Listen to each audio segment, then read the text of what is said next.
Why would massive stone structures be built over 11,000 years ago? How did people without metal tools, wheels, or even farming equipment create something this complex? And what if everything we thought we knew about the origins of civilization is wrong? My friends, you're going to like this one.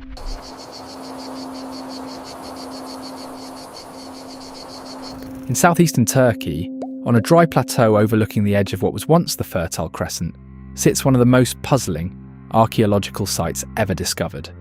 At first glance, it doesn't seem extraordinary, just a series of low hills and scattered stones. But beneath the surface lies something that has forced historians and archaeologists to reconsider the very foundation of human history. The site is known as Göbekli Tepe, and it shouldn't exist. Discovered in the 1990s by German archaeologist Klaus Schmidt, Göbekli Tepe revealed something almost incomprehensible. Buried beneath layers of soil and debris were massive circular stone enclosures, more than 20 of them, each constructed with towering T-shaped pillars carved from limestone. Some of these pillars stand over 18 feet tall and weigh as much as 10 to 50 tons, and they were built over 11,000 years ago. To put that into perspective, Göbekli Tepe predates the Great Pyramids of Giza by nearly 8,000 years. It was constructed at the end of the last ice age, long before pottery, long before writing, and perhaps most importantly, long before agriculture. Because according to conventional history, human beings only began constructing large, complex monuments after they developed farming. Agriculture created food surpluses, which allowed people to settle, organise, and build civilizations. But Göbekli Tepe turns that idea completely upside down. The people who built this site were not farmers, they were hunter-gatherers, which raises an interesting question. Why would a group of people, still living a nomadic lifestyle, invest an enormous amount of time, energy, and labour into building something this massive, with no clear practical purpose? Because Göbekli Tepe doesn't appear to be a settlement. There are no signs of houses, no evidence of daily living spaces, no indication that people actually lived there. Instead, what archaeologists found were carefully constructed circular enclosures, spaces that seemed to have been designed for something else entirely, something intentional, something important. The structures themselves are remarkably sophisticated.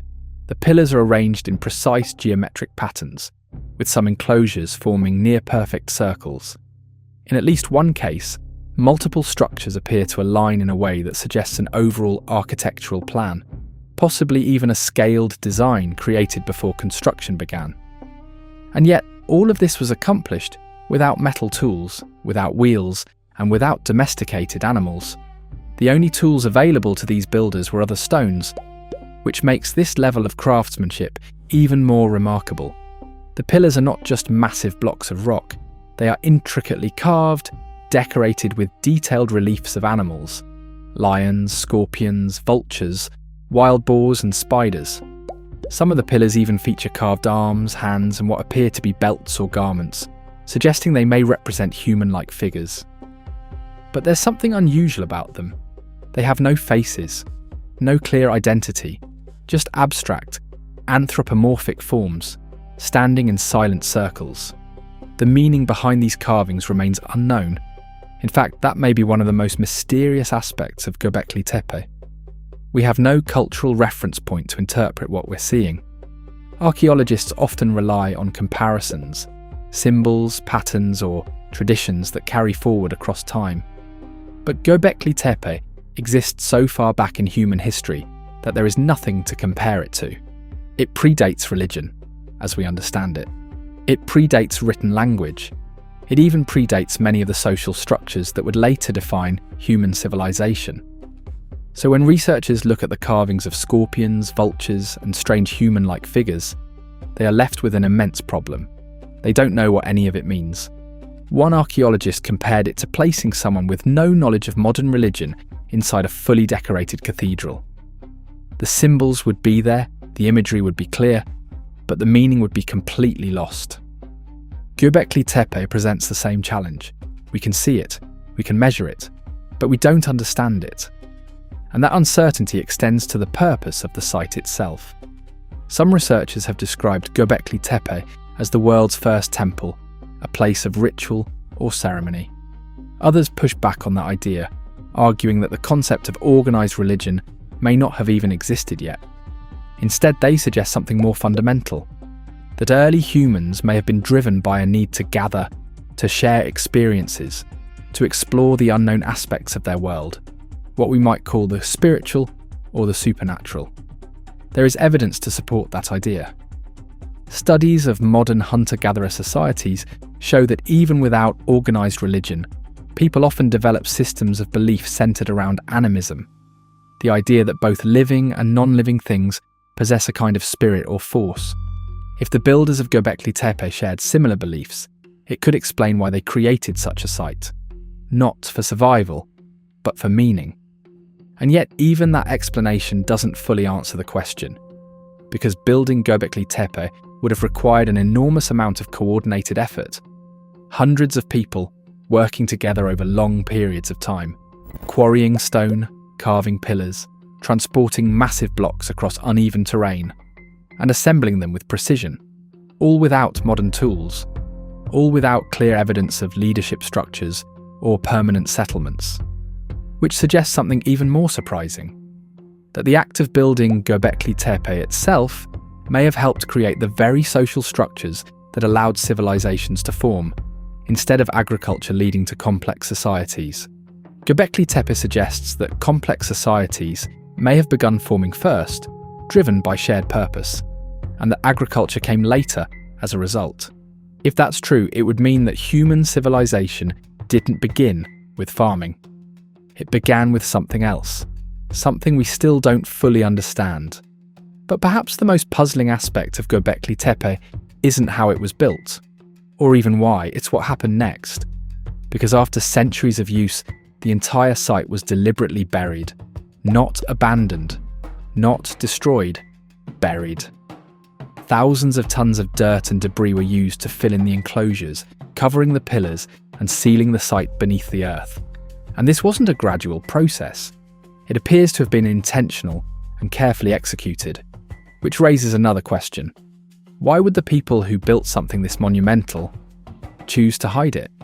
Some theories suggest it may have been a form of ritual closure, a symbolic ending to the site's purpose. Others believe it may reflect a shift in society, perhaps tied to the early development of agriculture and changing ways of life. But the truth is, no one knows.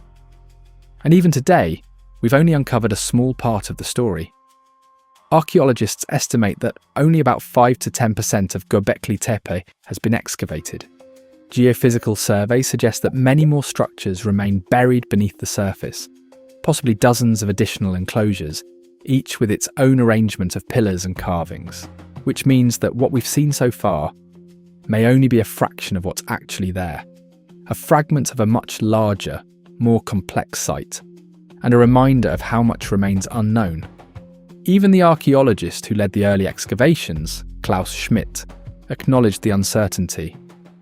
In his reports, he noted that Göbekli Tepe was unlike anything else discovered in the region, and that understanding it would require speculation, not because of a lack of effort, but because the site itself exists outside the framework we use to interpret history.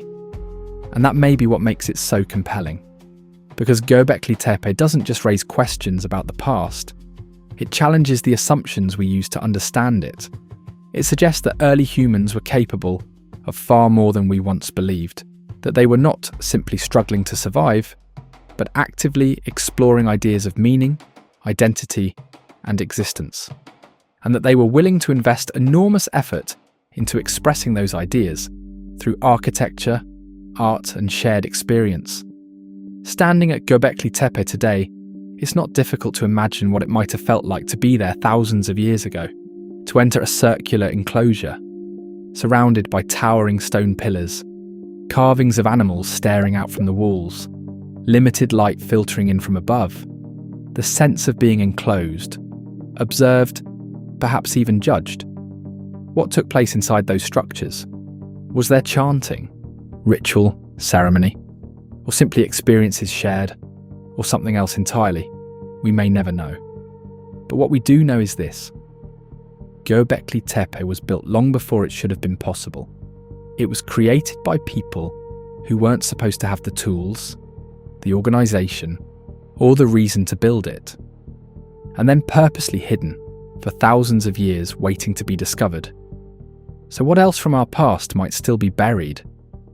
What other discoveries could challenge what we think we know about the origins of civilization? Because if Göbekli Tepe has shown us anything, it's that the story of human history may not be as straightforward as it seems, and maybe we are only just beginning to uncover it. Or it could be that the beginning of human history is something else entirely.